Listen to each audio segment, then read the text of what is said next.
Hello, hello, and good morning. Happy Thursday. Happy pre-Friday to you, Ted. Welcome. And to you. Welcome to another episode of the TMI Show, where the T of the show, Ted Rall, is back for day 2. We're back together, and Ted is back safely on Earth. My favorite planet. Wherever Ted went, I'm Manila Chan, of course. Wherever Ted went, he lost weight, he says. I did. In all the places. Yes. Because space does that to you, Ted. It's the thinning of the bones. It's the thinning. Your bones get, I don't know what, they've done a study on this, like the astronauts that are in space for a long time, their bones get, I don't know if it's like they get stretched out because they stretch, they get taller too. And then their bones get really skinny or something. So it's very straight. Well, bone density is overrated. I mean, we need to learn to do the exoskeleton thing. Just become big blob mushes of people. America's headed that way. Or like bugs. Well, look, America is headed that way with our whole food system. It's bound to turn us into big blobs of mush where our bones can no longer even bear the weight of our own skin suit. So it's true. I, for one, cannot wait. Well, you guys are tuned into the TMI show. We talk about random stuff. It's a lot of news, but then you get a lot of random stuff like this. And of course, word of warning, there's some F-bombs sometimes, many times. We're live Monday through Friday, 10 a.m. Eastern, so please be sure to like and follow this show. If you are in the position to do so, please join us as a Rumble Premium subscriber so you can catch up with our premium content and the premium content of many other official Rumble creators as well, where I guess that's where everybody posts their spiciest conversations with the most F-bombs. I think that's the whole point of this, right? Is to be extra spicy. I don't know. I'm just kidding. Indeed. Totally kidding. But of course, join us here for free Monday through Friday, 10 a.m. Eastern time. All we ask is you hit that like button and at least follow us. So that way you tell the algorithms that, hey, Ted and Manila are actually being watched. We would greatly appreciate that. That's a great way to help this show for free. So I think that's a good trade-off. What do you say? Yeah. I think so. I agree. Trade-off. All right. So with that, we have it's not right off the bat. We're going to talk about the thing that's breaking right now, happening right now. And then we'll get into our fight with producer Robbie, who's been brawling with Ted and I all morning. He has been spicy. Very. And I think the viewers, because he's filled in when I was out ill and he's filled in while you were hovering in the stratosphere. The viewers know where producer Robbie stands, and it's, I don't know, almost diametrically opposed to you and I, Ted. True. Yeah. I mean, we can see some Ted and I can see some parts to valid points that Robbie has, but for the most part, it's diametrically opposed when it comes to birthright citizenship, and we have comparisons. We have receipts on all sides. So stay tuned for that fight because it's gonna be. So with that, let's head over to some news topics, Ted. Let's hit the jaws.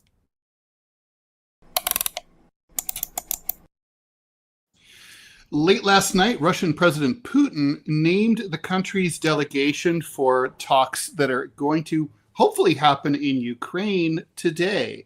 No, in Istanbul. Well, no, that's right, in Istanbul, but with the Ukrainians.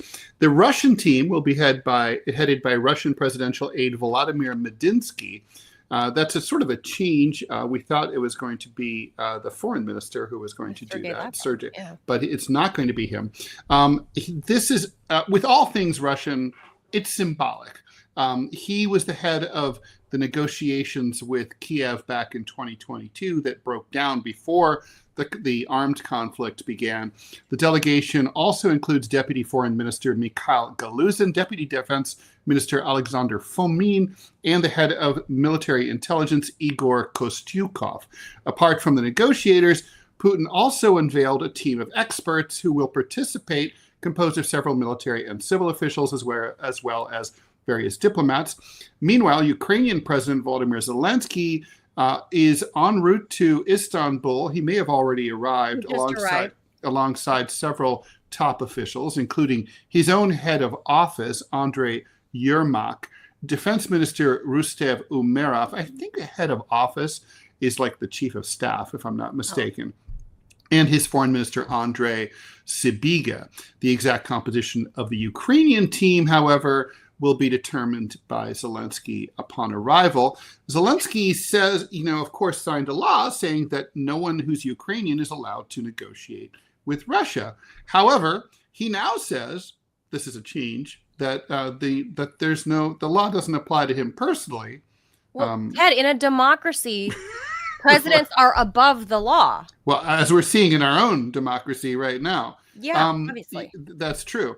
Anyway, so he's calling for direct meeting with Putin. By the way, for the record, the meeting was Putin's idea, but Putin's not going. But Putin never said he was going. Putin just said that Russia and Ukraine should get together in Istanbul Thursday, and which is to say today, and meet and talk. So he didn't back off on anything. Then Zelensky decided to, in his usual theatrical way, to say, "Well, I'll go personally to show I'm super serious. Well, I'm going to never be misses super a photo op. negotiation."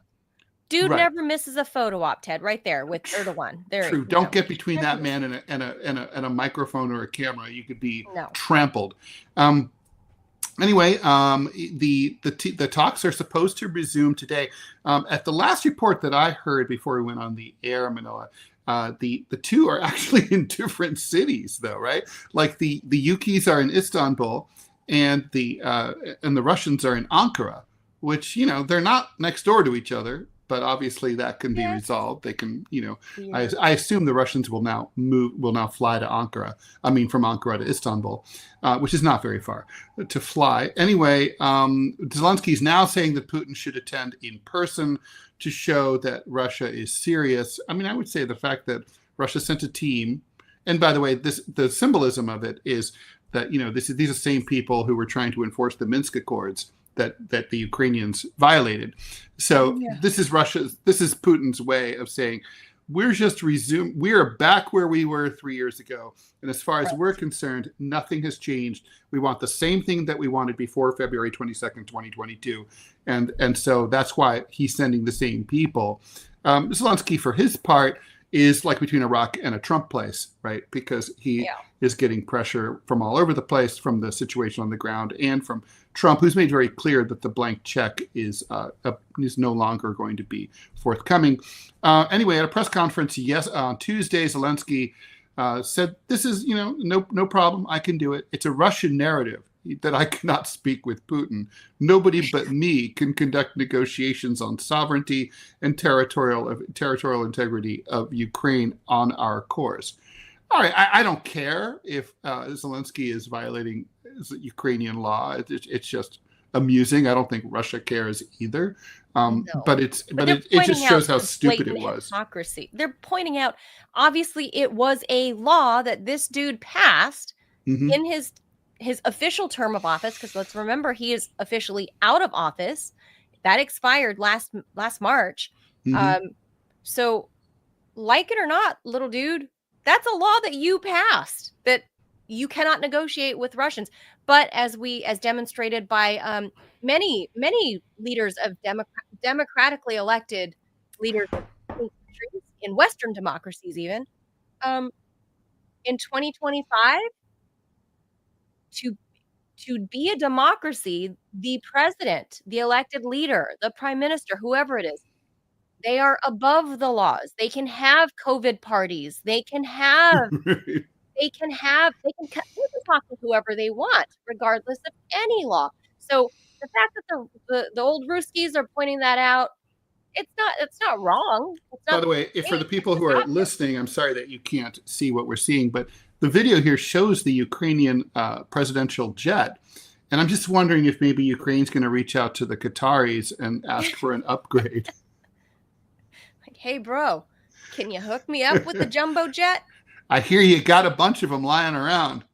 I heard you got a big deal with Boeing coming up. $200 billion. Qataris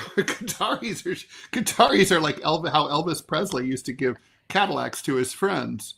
Is that a thing? Or it was a thing. Oprah. Yeah. I was going to say Oprah with her show. She was like, you get a car and you get a car and you get a car. And so that's why everybody wanted to show up to the Oprah tapings back in the day, because she was giving out Toyota Corollas to everybody. So nowadays, with the downsizing of the U.S., you'd be lucky to come out of the Oprah show with an ATV. But yeah.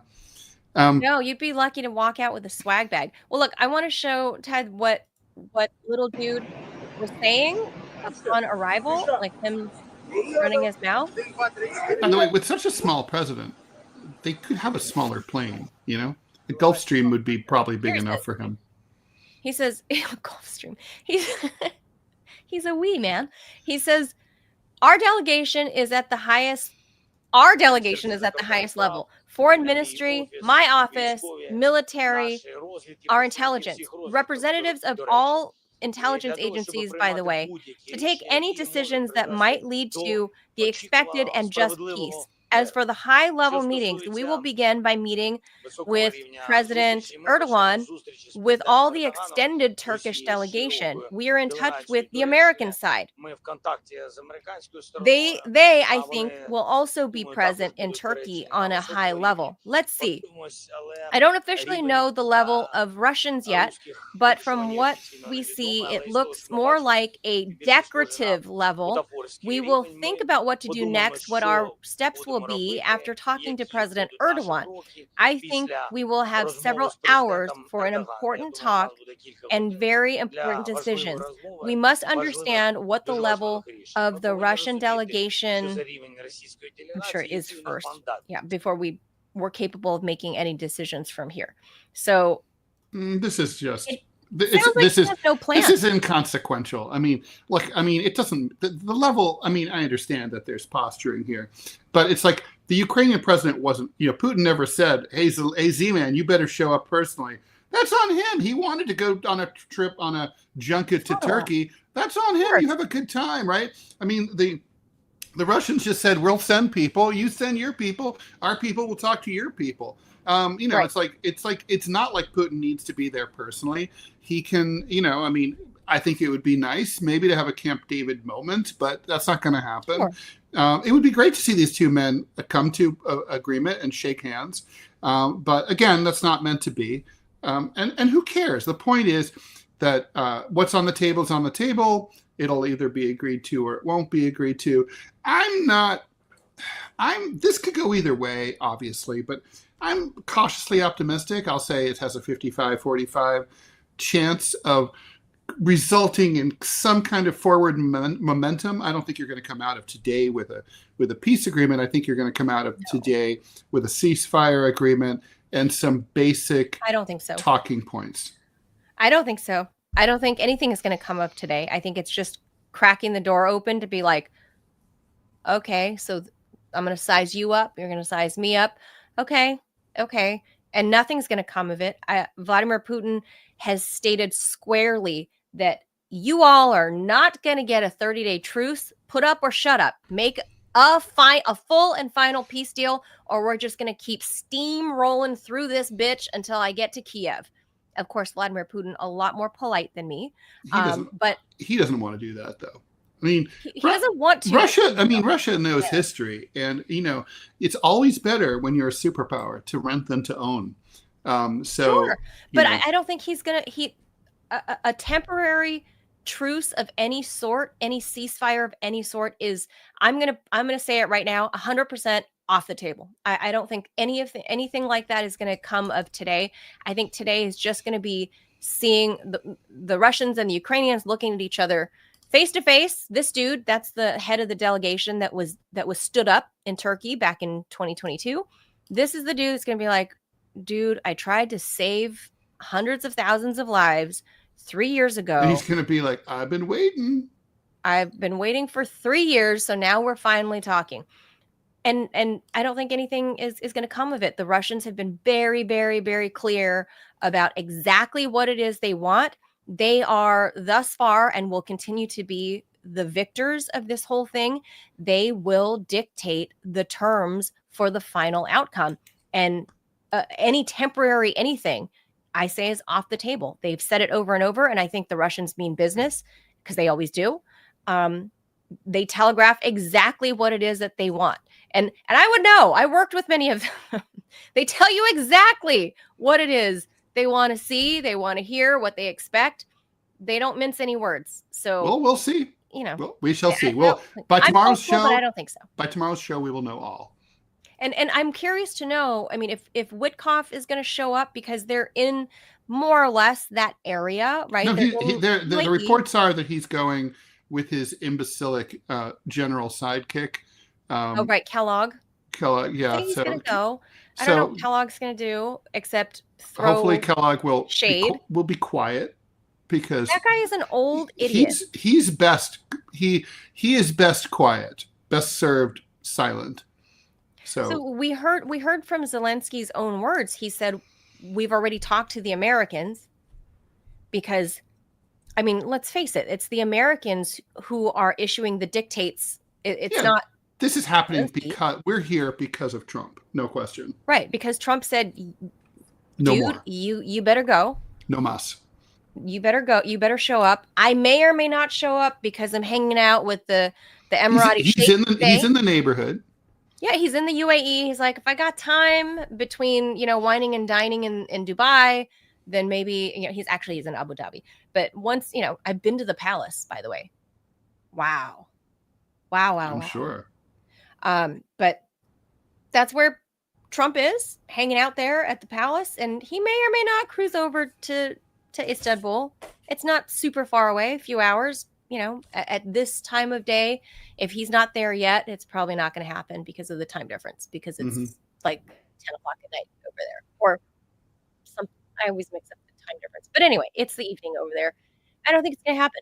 And I think nothing's going to come of it other than Witkoff saying, you better get whatever deal that you can get to end this thing with Putin ASAP, because POTUS is ready to cut you off, dude. All right. Let's move on to our main topic today. Oh, boy. The U.S. Supreme Court will hear historic arguments. Those arguments were scheduled to begin 20 minutes ago in Washington, D.C. The Trump administration is challenging the constitutional provision, the 14th Amendment, which guarantees automatic citizenship to anyone born in the United States, period. However, the legal arguments are not going to focus on that question. That's for another day at another time. They're going to question, this focuses on whether nationwide injunctions issued by federal judges are constitutional. So here's basically the background, right? After the Civil War, the 14th Amendment was passed. It was meant to reverse the Dred Scott decision, which said that Black people, whether they were free or slaves, could not become U.S. citizens. So in, I think it's 1868, I could be mistaken about that, the 14th Amendment was ratified, and it says, all persons born or naturalized in the U.S. and subject to the jurisdiction thereof, in other words, places like, say, the old Panama Canal Treaty zone where John McCain was born, or like Guantanamo Bay, are citizens of the United States. Challenges to birthright citizenship have not really ever been considered legit until recently, because 127 years ago, an Asian dude basically won at the U.S. Supreme Court by a unanimous vote, and basically said that anyone who's born here, even though that was not what the 14th Amendment was originally about, is that the effect of it is that anyone born on U.S. soil, and people, right wingers will call those anchor babies, for example, are U.S. citizens. In 1940, Congress passed a law that codifies that 14th Amendment for birthright citizenship. Trump, however, is one of the people on the far right who say that the Constitution does not guarantee that. So, on day one of his current term, he issued one of his zillion executive orders. This one prohibits automatic citizenship for people who are born here, if their parents entered the country illegally or were here legally but on a temporary visa. And by the way, I think that one of the reasons that he will fail here on trying to overturn birthright citizenship is that he's trying to, by executive fiat, declare the terms of like when birthright citizenship works and when it doesn't work, right? And I think it's kind of like, he can't really do that either. Anyway, immigration rights and 22 of the states went to court, and 3 federal judges, both conservatives and liberals, have said that the executive order is blatantly unconstitutional. 3 appeals courts have also refused to unblock those orders at the request of the Trump administration. So now the Trump administration is before the Supremes. But they're not asking the court to rule on the executive order. That's a different question. What they're saying is that what Trump wants is for SCOTUS to say that federal district court judges cannot rule against the administration on a nationwide basis, only within their own federal jurisdictions, like, say, the Ninth Circuit in Northern California could only apply to their own district there. So the result is that there's going to be a few arguments about birthright citizenship, but the debate here, the legal question, is going to focus on what are called universal or nationwide injunctions. So what this is really about, this is a separation of powers issue, Manila. It's going to be, they're trying to determine to what extent the judiciary, in the form of federal district courts, can limit the powers of the executive branch, namely the president of the United States. So basically, if the president signs an executive order, and then a local district, a regional federal district judge issues a stay, an injunction, which basically means that executive order does not go into effect until it comes to a final, until it comes to trial and there's a final ruling on it. The question is, right now, some of these rulings are applying nationwide. Is it possible to say, no, you're going to have to do it a la carte or not? I don't know where the court's going to come down here, but I suspect they're probably going to rule against Trump for a variety of reasons. I think mainly they're not, even though they're not supposed to be considering birthright citizenship here, judges going to judge. They know what this is about. And they know where this is headed. They've already ruled 7-2 against Trump in a previous matter on this issue on deportations. So I don't think they like what Trump and the administration are doing and the way that they're doing it. But I also think they're not going to give up the judiciary's prerogatives. And also, it's possible to imagine an executive order that's just absolutely noxious, right? Like, I don't know, let's say there's an executive orders that say all Jews must be killed. And so, you shouldn't really have to go district by district to get that stopped in a court. You should be able to get in front of a judge in any of the districts, in the federal districts in the country, and say, no, the president can't do that. And so and then we're going to deal with it at trial. Because otherwise, you're going to have harm will be committed during the weeks, months, years before the case finally makes its way to a final adjudication. I think that's what's going to happen here. I tend to agree with you. I know these are two separate things, but the underlying argument here that Trump is trying to make the case for is to rule against the 14th Amendment itself, is to actually translate it in his image. Well, he's arguing that this is about original intent, right? Like, basically, that the original intent was only to make sure that freed slaves were U.S. citizens, well, and that the late 19th century case that codified it to apply to everybody. Wong or Kim, that's right, is not Chinese. Was it illegitimate? He's asking the U.S. Supreme Court effectively he will be asking the U.S. Supreme Court to overturn that case. The thing is that lots of U.S. of constitutional amendments have been construed and expanded to include rights that were not originally considered. I mean, for example, the Second Amendment. Very clearly, the original intent was to make sure that it was possible to form militias. That has since been expanded to include the right to bear arms as individuals and who don't belong to a militia. And the other people on the other side of 2A is saying, well, nowhere in 2A does it say that you can have automatic rifles, right? Or the Fifth Amendment. I mean, you're right not to. The Miranda warnings come out of the Fifth Amendment. That's a late 20th century ruling. There was no such thing really as the police, the way that we know them when the Constitution was ratified.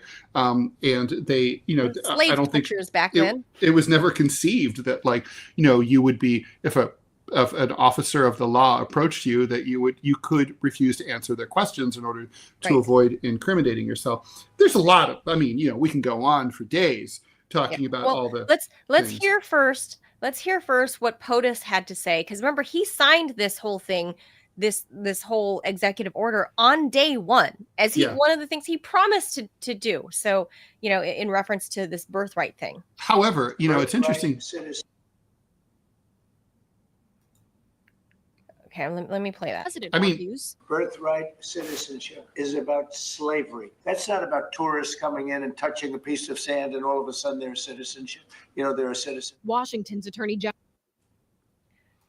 So that's his interpretation, which is perfectly in line with, it sounds like. By the way, he doesn't seem to understand what this is about, right? It's not about tourists touching a piece of sand. It's about tourists maybe sitting 9 months pregnant on that piece of sand and dropping a baby on that piece of sand. And then the question is, what happens to that baby? It's interesting. The U.S. is one of the few countries in the world that has birthright citizenship. However, every country ought to have it. It's kind of a fundamental decency principle that a child should not be punished for the sins of his or her parents. And so if your parents break the law, bring you to the U.S., or you break the law, come into the U.S., and then give birth to you, you shouldn't be punished for that act. You had nothing to do with it. You were luggage inside your mom's belly. Had or not even a twinkle in your parents' eye. Like if you have a group of illegal migrants, right, undocumented, they we can go more extreme, and I'm dying to hear Robbie on this. Well, wait. Or the baby is a twinkle. Robbie, here's my question for you. Sure. What if you're, let's say, a tourist visiting the Statue of Liberty from, say, Spain, and you are raped by an American citizen or an illegal immigrant, whatever. You're raped by someone. And then you give birth to, you don't believe in abortion, so you give birth to that baby here. Should that baby be deported back to Spain, or should that baby stay in America? 100%, yes. And if you're going to be here, so if you're going to be here on a tourist visa for 9 months, there's something significantly wrong with that. And second of all, I just want to point something out. Could be a work permit. Both of y'all are pro-choice, so stop fucking pretending you care about babies. Y'all both advocate murdering babies in the womb. So let's just take that off the table right off the bat. You both advocate the judicial execution of children. So that's a non sequitur. Second, when medical execution. Let's be clear here. We don't want the judges to kill them. If either way, you have no problem. Neither one of y'all have a problem if an unborn baby is murdered by its mother. Neither one of y'all care. I just believe that the U.S. government should stay the fuck out of my vagina and my uterus. It's none of their fucking business. Well, guess what? The baby's not your body. So suck an egg. So there's that. My body. It's not a parasite. Well, let's stay focused here. So, but that's just the point that I made. It's an interesting aside, but let's get to the matter at hand here. So the illegal alien baby. Hold on. The illegal alien baby then. It didn't ask to be there, like you said. Well, guess what? The baby that you support the mother murdering didn't ask to be conceived, but yet here we are, and you have no problem with that baby being killed. So stop pretending that you care about the. Would you be okay with that then? Would you be okay with that? Would you be okay with the illegal immigrant mother that she aborts that illegal baby then? No, murder is murder. Murder So is she murder. has to bear the rapist's kid, Yes. and the rapist's kid has to be deported. Yes. Yes. Yeah. I don't think you should be able to be punished for I don't the think that sins I of don't think another that person. Well, I mean, you're advocating. I agree with you. I oppose collective punishment. I do. Okay. All right. Well, so There we go. all right. So obviously, there's the underlying issue here, which is birthright citizenship. Look, it creates, the thing is, birthright citizenship does create some small problems. Like there's a small number of Very people. small problems. Very Right. small. Very small Not problems. very many people. Very small problems. How many people come to the United States and if with the purpose of creating an anchor baby? Not many. And then, like, you know what? But however, the problems that it solves or avoids are much bigger. Like, for example, in France, where you have first, second, third, fourth generation Arab French who are now illegal. And that means they're not going to call the cops if they see a crime. They're not going to be able to join a trade union and fight to avoid being exploited by their boss if they are in trouble with the law. You know, they can't join the military. Let's say the other way. Yeah, they can't defend France. They, so they have to always be living in the shadows, and it's stupid. And not to mention, also, it encourages them to become criminals and join gangs, which they do. And deal drugs and weapons and stuff. So have a solution for that too, Ted. You deport the fuckers. It's easy. This is easy. This is their parents. You're creating an underclass, though. Right. We're talking, Ted, I hate to tell you this. We already have an underclass. It's called the worker class. All right, we already have. True. Hold on. But we're talking about in this example, the French people. Sure. It doesn't matter how many generations your family, like somebody's great grandma, could have been Moroccan and illegally came to the U.S. Correct. But her kid, which is now the grandma, and then the mom, and then the kid that's born there, none of those people ever get French citizenship. Meanwhile, Ted conveniently gets born in Columbus, Ohio, and gets French citizenship. Cambridge, Massachusetts, but same thing. Oh, yeah. Okay. But born stateside. But Ted, end of the day, he gets a French passport by virtue of his mother being French. Yep. Why is that fair? In France's, like, how can we follow France's footsteps? And then easily you see the level of crime that's involved in all and just this mishmash of citizenship status, because people have been there 3, 4, 5 generations sometimes, especially from colonized countries like Morocco, right? Or Libya, that they are ethnically Libyan, they are ethnically Moroccan. They have been in France for 200 years, and none of those people are citizens. How is that fair where you see a Ted Rall there is? Well, first of all, life's not fair. Hate to break it to you. It's really not. Yeah, but we're trying to make it fair. That's part of the point. And listen, either you have a nation or you don't. See, back in the old day, like how the Z-Man is right there in Istanbul, it used to be called Constantinople. Want to know why it's not called Constantinople anymore? Because the Turks actually, they sacked up, they went, they took it, they conquered Greece. Back in the old day, if you wanted to take over another country, you would have to make this thing called an army and march on it. Now the West is so pathologically weak. We're so inept. We open up our borders and we just invite the whole fucking third world in. And we say, please come on in, because we don't want to have to pay a living wage to our people that live here. We don't want to have to make an argument in this so-called democracy. We want to import a brand new serf working class. We want to drive down wages. We want to completely destroy the native population that built these places. And if you complain about it, you're racist. Sorry, I fundamentally oppose that objective. I am an American. My family's been here since the 1600s. Manila, yours came here back in the 60s or 70s, whatever it was. Glad to have you. Glad you're here. Welcome to the club. Glad to have you as an American. Ted, same as you. If I had my way, you wouldn't be a dual citizenship. That's stupid too. But at the end of the day, either you have borders or you don't. And if your first act is violating the law of the nation which you want to go live, I am sorry. Get the hell out. And just because you pop a squat and fire out a baby does not make you any more of a citizen than you were when you first got here. No, close the borders, deport every damned one of them, make them go away. America for Americans, Europe for Europe. I am unapologetic on this. I will not bow down on this. I will fight you every step of the way. And if Trump had any balls at all, the only federal court system that the Constitution allows for is the Supreme Court. The federal judiciary should be dissolved today. It is unconstitutional. Question.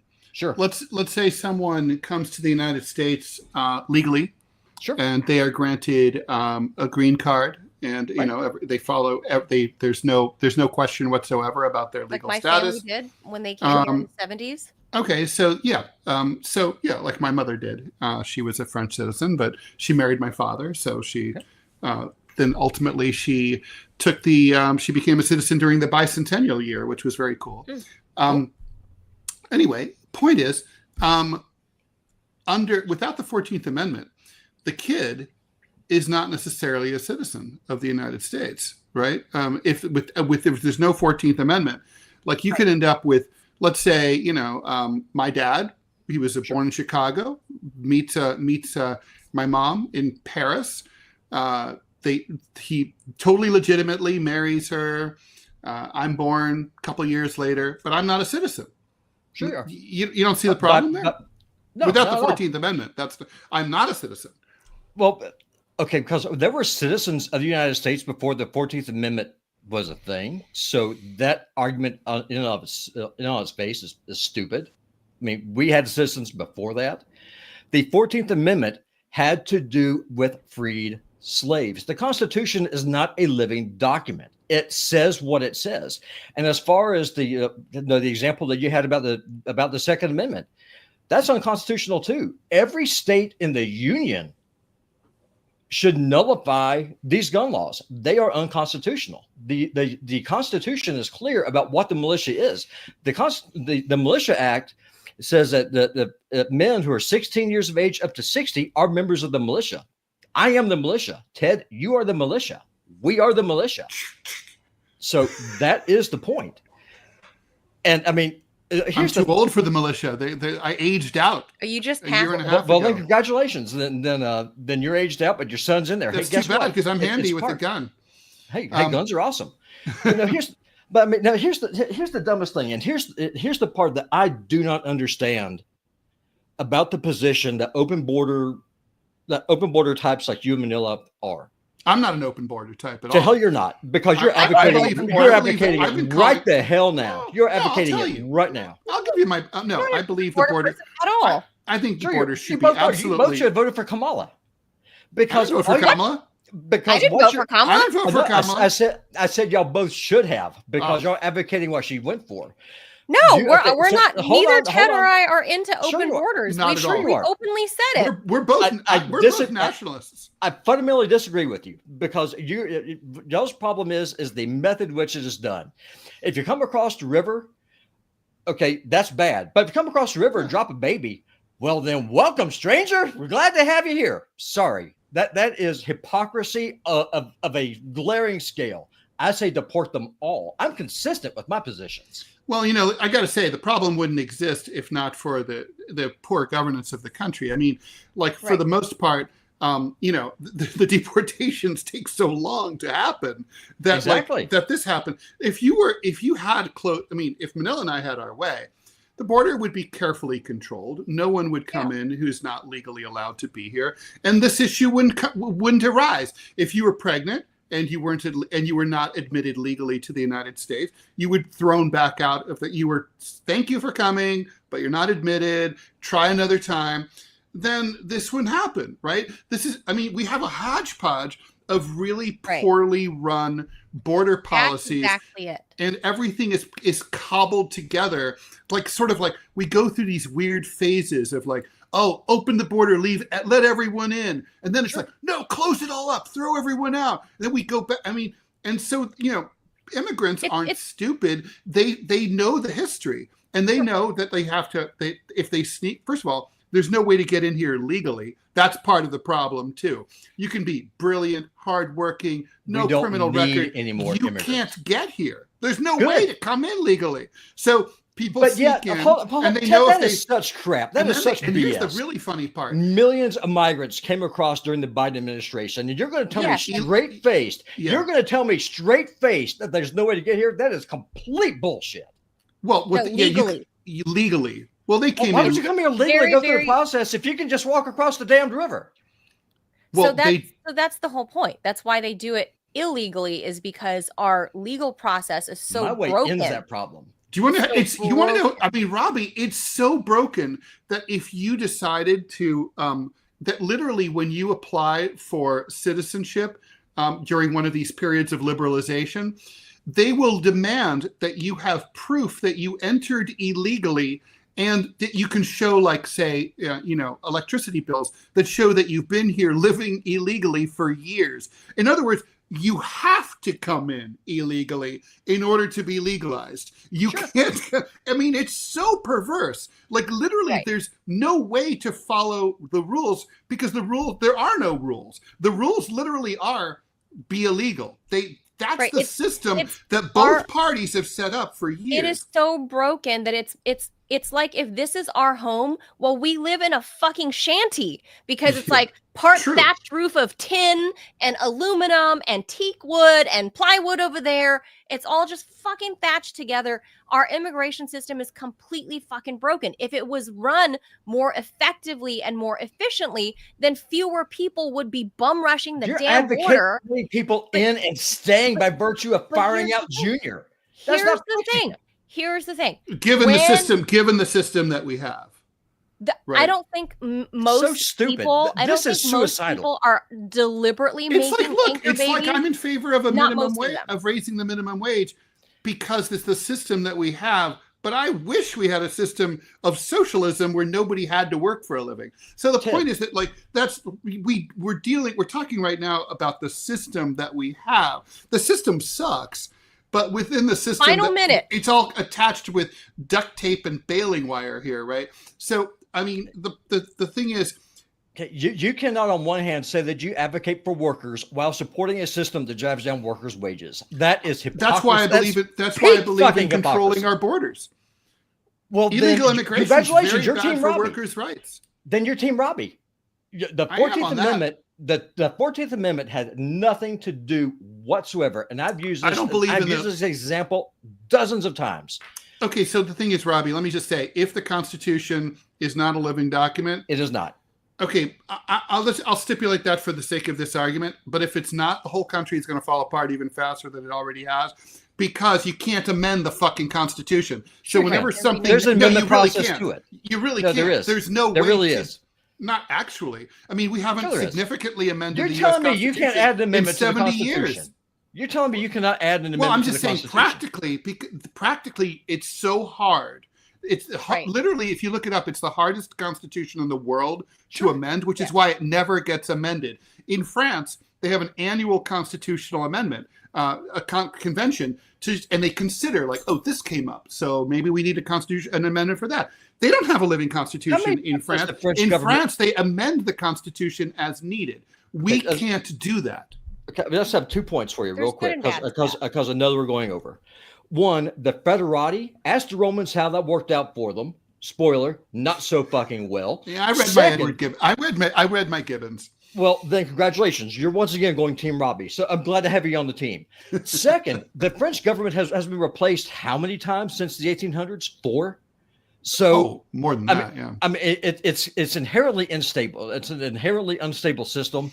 Europe is in the process of committing suicide. The United States is currently in the process of committing suicide.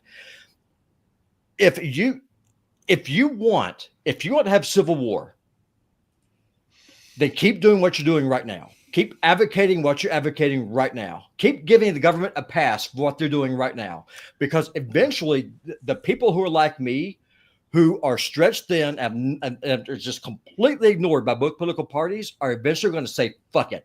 And when that happens, this entire system is going to explode. Well, Keep doing what you're doing. If you're in civil war, keep doing what you're doing. But Robbie, I do care about people who have committed no crime and done nothing wrong, right? You came here illegally. You committed a crime. If you're a child, we're talking about the baby. I'm talking about look, the baby that's born here. I think there's a legal argument to be made for deporting the child. I mean, for deporting the parents, but the child has no free will, right? As you know, Robbie, becomes a ward of the state. Western philosophy we and need more of that. and law is based on state of mind, right? So, Sure. like, if your state of mind is incapable of making that decision from a practical or psychological point of view, you're not guilty of a crime. So, like, how are you? You come here when you're 4. I mean, sorry, when your parents bring you here. Your mom gets pregnant. You're a dreamer. Here. Yeah, whatever. That's different. But if you're born here, Manila, your dreamer is a nightmare. I've known dreamers, and they were as quick question for you, Manila. In the area of Northern Virginia that you live in, has crime been increasing? Yes or no? Yes. And is it people who look like me that commit those crimes, or is it people a little bit browner?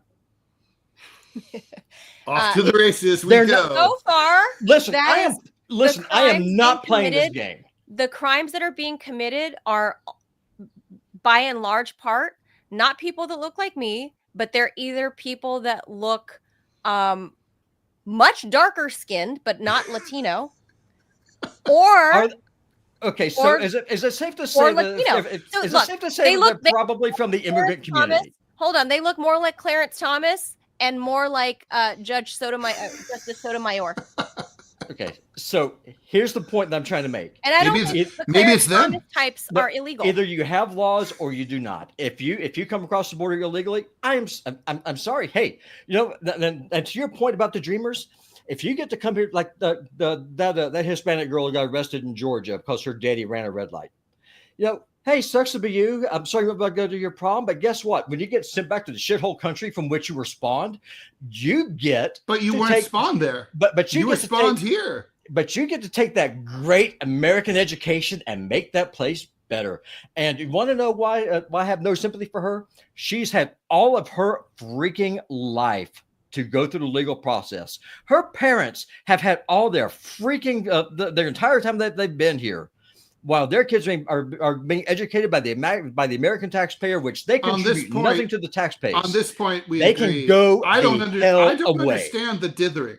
I mean, if I were them, if I were in that situation, I'd be way up into getting legalized ASAP. But why? No fucking around. Why would you do it? Why would you do it? I mean, we're a nation of immigrants. You gotta follow your heart. You gotta be compassionate. Oh, no, you do not. Either you have laws or you don't. And you know what? Last point. If all this unskilled labor, if it's so good for the American economy, why are the shithole countries that they come from, why are they still shitholes? It's because they are uneducated. They're coming here for welfare. Let's call it what it is. They're coming here for the benefits. They're not coming here to be Americans. Studies don't really show that. Yeah, I mean, actually, they really don't receive welfare in nearly as high a rate as the people who are already here. So you're telling me that the dreamer who comes here, let's just say Manila's right, the kid gets spawned here, grows up, goes to school, gets a free public education, gets all these perks. If the kid has to go to the emergency room because that's where they're going to go because the parents are too fucking pathetic to get citizenship, that they're not going to get free medical care at the taxpayer's expense. Sorry, Ted, that's welfare. I mean, that's a lot of ifs. That's a lot of ifs. Not a lot of ifs. But the statistics, the studies are very clear that like illegal immigrants, they really, if anything, they pay into the system because they pay taxes. And they don't collect Social Security, for example. Okay, so hold on. So then they pay into the system, but they don't collect out. Okay, how do they pay into the system if they're paid under the table? There's no payroll tax. Explain that. Well, a lot of the times talk slowly so I can understand. They use fake Social Security numbers and they pay into the system. Hey, guess what? Guess what, Ted? Once again, your team Robbie. They're committing a crime using identity theft. Well, if you want to, you know what? Anyone who wants to break into my bank account and deposit money that I never encountered, they're welcome to do that. Bye-bye. Zero sympathy. Goodbye. Really? So you don't want me to hack into your account and drop money into it? You'll be upset with me? No, because I didn't earn it. If I don't earn it, I don't want it. Yeah, well, that's fair too. But I'll make this last point. The mass load of immigration, and this is actually supports Robbie, I guess, but in California, we know has been running billions in the red. Forever. Gavin Newsom is right now proposing a change to the Medi-Cal system. That is the state version of Medicare, changing the Medi-Cal system into basically either removing illegal migrants who apply for the Medi-Cal services system, or to have them pay a $100 monthly due for their California benefits of having Medicare. It's Medi-Cal. And that can be decided as soon as this coming January. So in the course of the next 6 months. Granted, I believe this is his move to lurch towards the middle so he can appear more moderate and run for president. But regardless, the fact that California is in this position is because like 2 or 3 years ago, California had decided writ large for everybody, poor, whatever you are, whatever your migration, your citizenship status is, California decided if you are in California, you show residency in California, you will get Medi-Cal, which is the medical aid, right? You will get that benefit by virtue of living in California, regardless of status.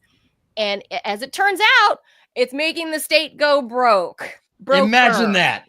If only someone could have seen that. You know, if you give something, if you give away something for free, you run a deficit. And I can already hear the screeching over on YouTube on Rumble. Robbie's a racist. Robbie's a bigot. Robbie's a white supremacist. I don't care what you call me. I do not care. I mean, and that's by the way, we have some news from how the oral arguments have been going so far. So far, they seem to be breaking down along the ideological lines of the court. Clarence Thomas is very sympathetic to the government's position on this and is even using the same exact terminology as the government lawyer, calling them universal injunctions rather than nationwide injunctions. Meanwhile, Justice Sotomayor, a liberal, says that the government's position, quote, makes no sense because there would have to be hundreds of thousands of individual lawsuits to enforce any ruling. And she also says that this would violate 4 Supreme Court precedents.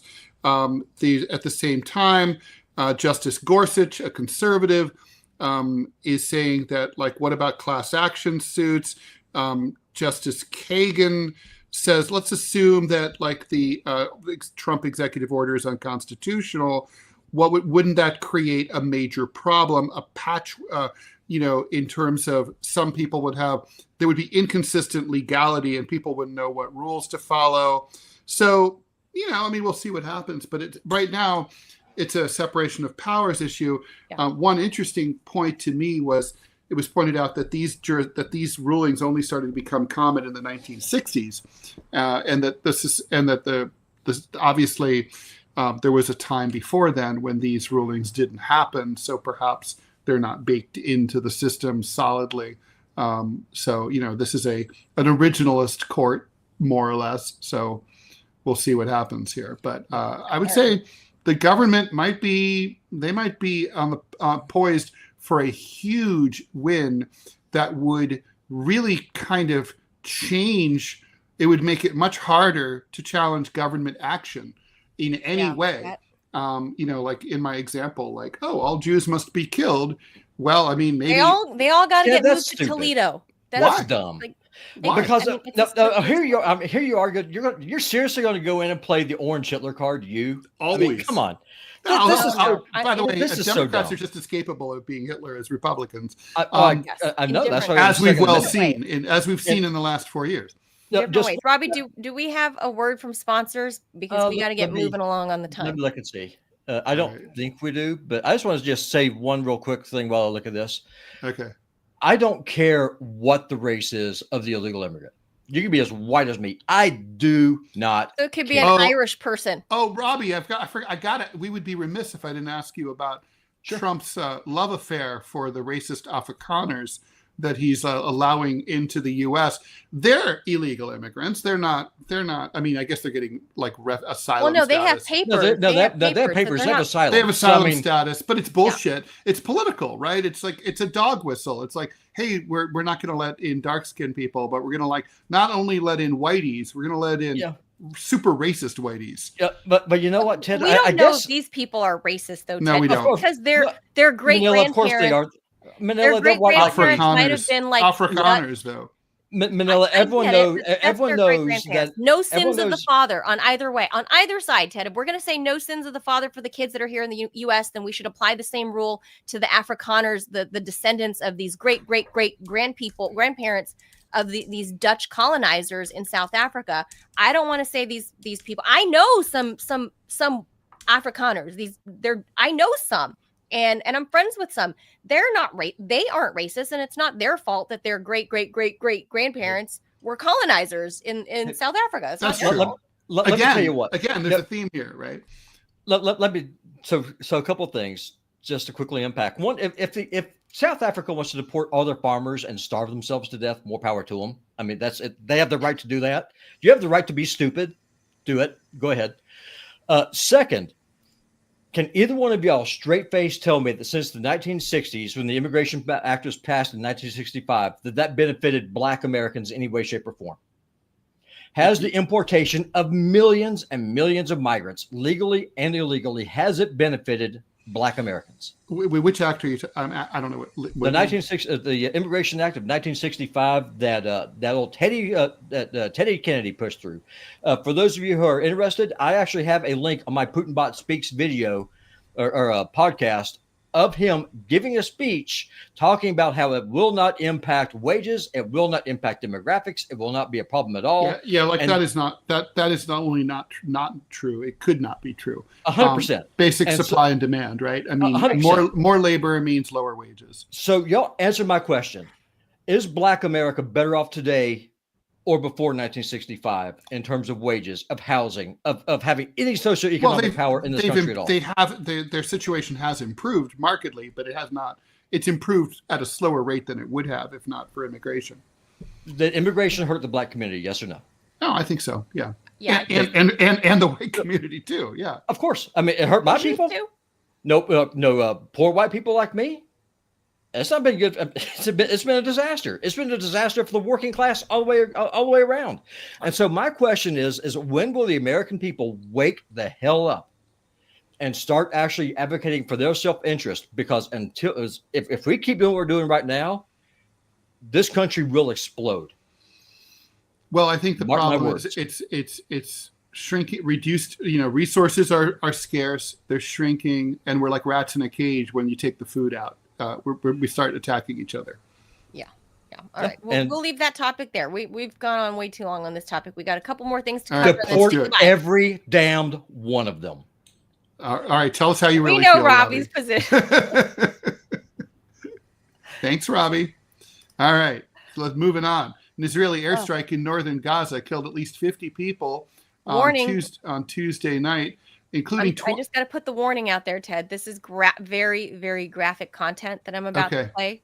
All right. So if you guys are viewing this, just understand you're about to watch innocent people in Gaza. 22 children, 15 men, and an unknown number of 15 women and an unknown number of men died, according to the local hospital.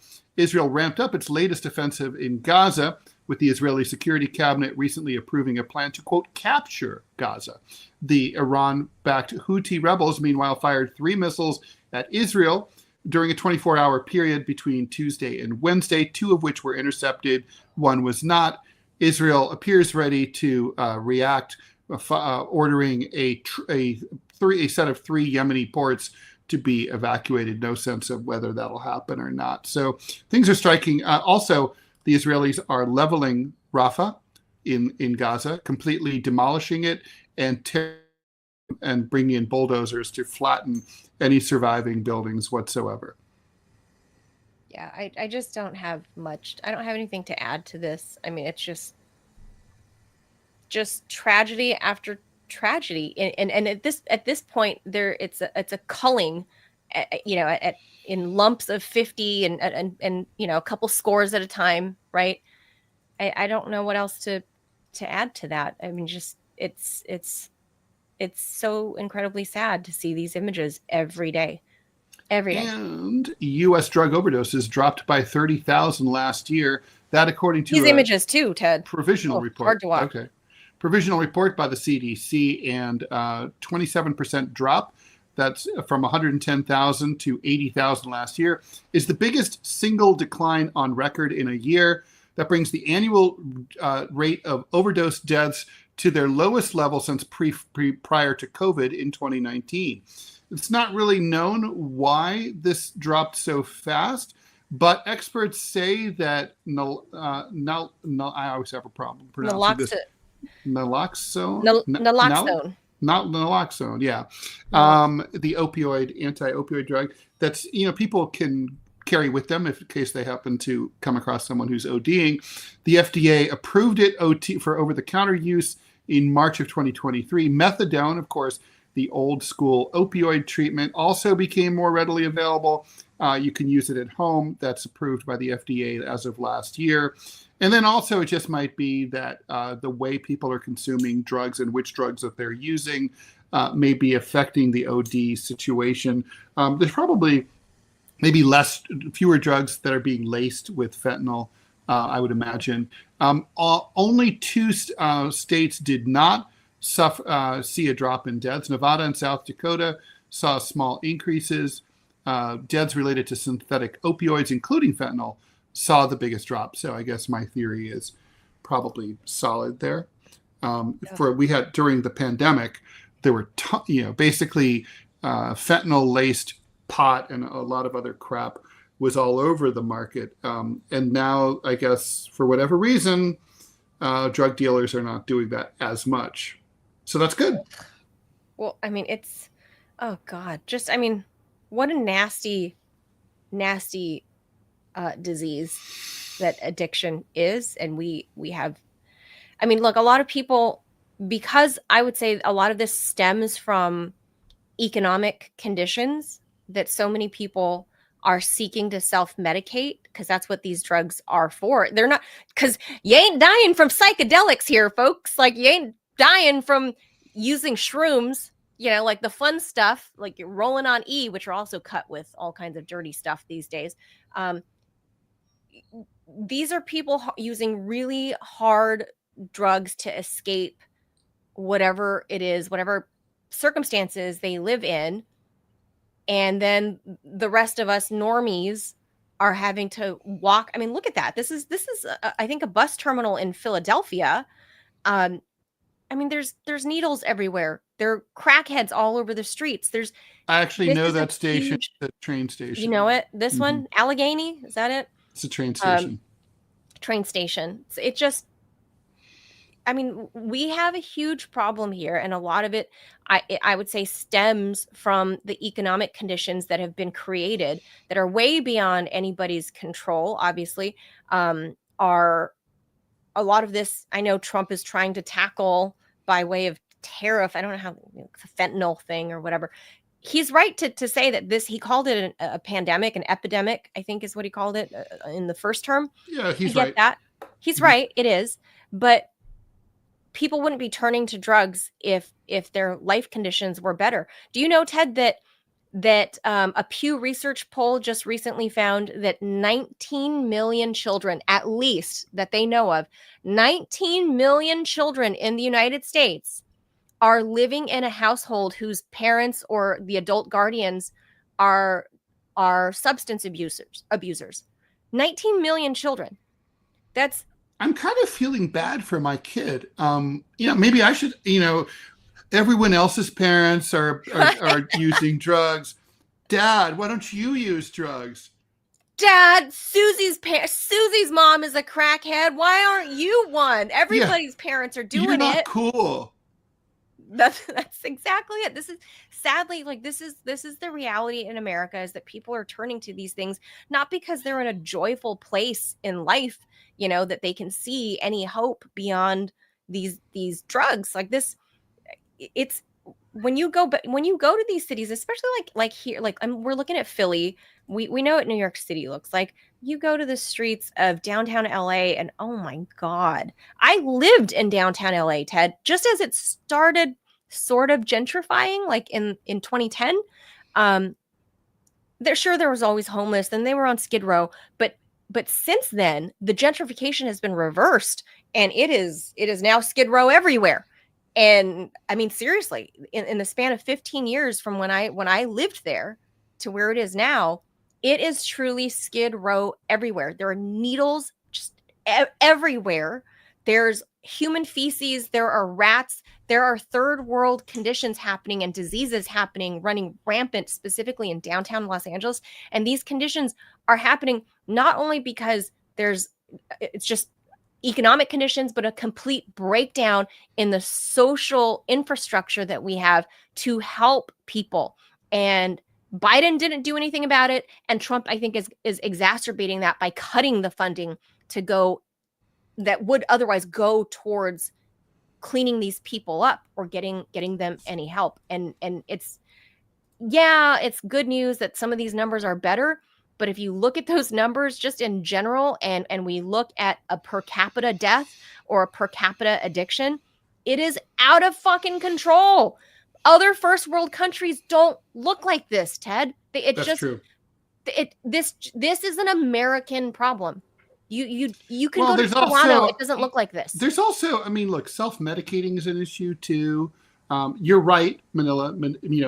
Basically, psychological and personal misery are at the core, are at the root of this. And I suspect that's why we've seen the drop as the pandemic lockdown has come to an end and more people are heading back to work.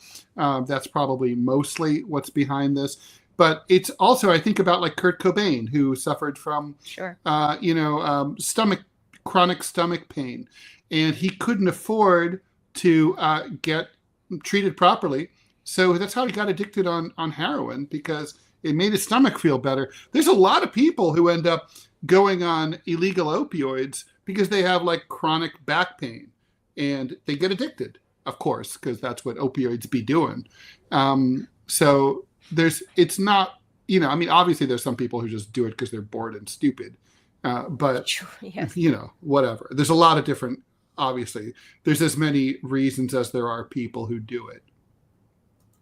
Yeah, this is just a problem that even though the numbers are looking better today, writ large, it's still a massive problem in the United States. And I think the root cause, or causes rather, should be the things that are being addressed first and foremost, because if you nip it in the bud, people don't start to begin with. They don't get addicted. True. I think that's how you do it. It's just like, if you don't want to deal with abortion, don't get pregnant. How do you deal with not getting pregnant? How do you prevent pregnancy, right? Because teens gonna be teen sexing, and it's gonna happen. How do you prevent that? And then you look at those ways of prevention, because you get ahead of it before it even becomes a problem, right? And we just have not done that as a country, and we have failed one another. We have failed our communities. We have failed our children, and this social, it's not even a safety net. It's just this social fabric. It truly is. It's a fabric of caring for your neighbors, looking out for, like if your neighbors look bad or their kids, you see that their parents are crackheads, like maybe be nice to that kid. Maybe show them that they're, if you have a house that's not a crack house, maybe be nice. Like, we just don't have that kind of society anymore, Ted. So these kids grow up with no hope. And as you can see, the drugs are readily available at any bus stop. So there you go. Or train station. So, any train station. If you're a kid in a big city, in Philly, in New York, in DC, go to any metro or subway station. You'll find whatever drugs you're looking for there. But we just haven't fixed that at the root. And I'm not saying, because the Say No to Drugs, the DARE campaign during the 80s that I remember growing up with Nancy Reagan and all of that. I mean, that was a shit ass campaign with a shit ass way of locking everybody up, that Joe Biden was, one of the principal designers of that bill, right? You remember that, like, and then Absolutely. what was it? What's her face? Hillary Clinton calling them super predators. You know, even in the 90s, this was a whole thing, right? That whole Biden's program, crime bill when he was a senator.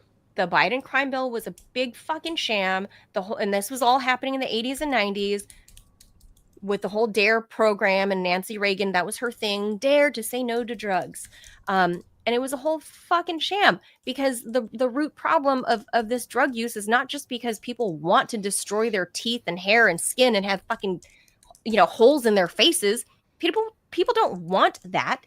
They turn to that out of desperation. They are desperate to feel better, to escape whatever horrors are their real lives. And our elected officials have done shit to address it. And that there is the problem. I mean, God, look at this. How can we look at this and say this is the land of the free? Well, you're free to die. To do drugs. You're free to die. You're free to do drugs. You're like, it's very sad. I just look at these images and it's like, damn, like inner city. And well, it's also such a waste of human resources, right? I mean, yeah, these are all people who they could be doing something productive, right? I mean, they could be starting a business. They could be working for, a charity. They could be working they could be, creating just and building. functioning people in our community. Taking care of their friends, aging parents, right? Whatever. Yeah. But they turn to this kind of life, not because it's not a preference for people, and that's, I think, where our administration currently cutting funding for these things, even though, yeah, they're going to tout these numbers, Ted, because, Trump is notoriously anti-drug and anti-alcohol, right? Like, he does not drink, he doesn't smoke, he doesn't do any of those things. McDonald's is his drug of choice. But he's famous for, not, running in those rich people circles where they do a lot of the fancy, the fancy schmancy drugs and the good expensive alcohols. He doesn't partake in any of that. And so I know he's going to very soon, when he returns from the UAE, I'm sure he's going to truth about this and say, look, under my watch, the fentanyl numbers have dropped bigly. Americans are getting clean from drugs bigly, without really addressing the root cause of why there was a rise in this in the first place. True. And he's going to say China. He's going to say my tariffs are working because fentanyl isn't coming from China. So there's that, which is just a complete farce, I would say. Anyway, we'll leave that there, Ted. What do you say? Sounds good. Yeah. So with that, I guess it's good that fewer people are dying from drug overdose. Yay. Yeah. No, it is good. Of course, obviously it's good. Yay. But a lot fewer people should be dying from that if we had it's still way too many. Yeah. Lots and lots of people still be dying. We should check producer Robbie, thumbs up or down. Do we have to do a word from a sponsor? Thumbs up, thumbs down? Do we have a button? I'm going to assume the answer is no. No. Okay. Right. No word from sponsors today. All right. So that is going to do it for us. We'll be back again tomorrow on Friday, and I don't know what's in store tomorrow, but I don't know. Maybe Trump be back from the Middle East. We'll see. Have a good Thursday, everybody. Don't do drugs. Give hugs, Indeed. Not drugs. Okay. I like that one better. God, so gay. All right. Hugs, not drugs. Cool. Adios, amigos. Bye. Bye.